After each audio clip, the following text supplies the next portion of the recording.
Welcome to News at NWU, your window towards making headlines at our Northwest University.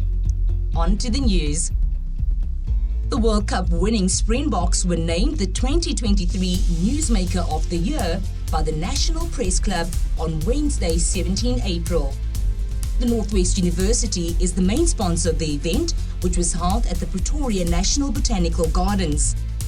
Prof Bismarck Chobeka lauded the Springboks for their immense achievements and their contributions to nation building, while also highlighting the integral role the press plays in a working democracy. The NWU continued its impressive showing in international rankings as shown by the latest QS World University Rankings by subject. The university was ranked in the 301 to 350 category for agriculture and forestry, 601 to 650 category for medicine and health sciences, and in the 601 to 640 category for physics and astronomy.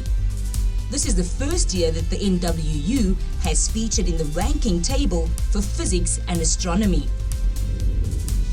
On Tuesday, 2nd April, the NWU Student Information System, SIS project, called SIS Eagle, officially launched the Student Client Relations Management module to drive the university's application cycle for 2025.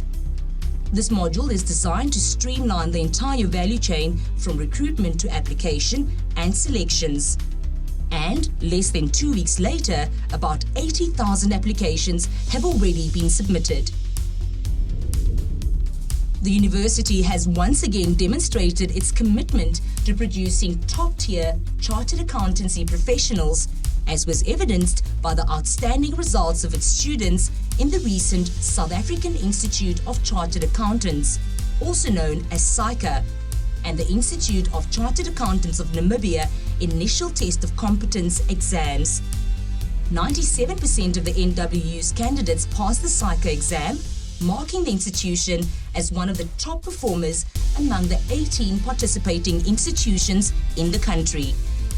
The national average pass rate was 67%. In addition, the NWU's Namibian candidates achieved a 100% pass rate. Join us again next time as we look at how the NWU is shaping our country's future. It all starts here.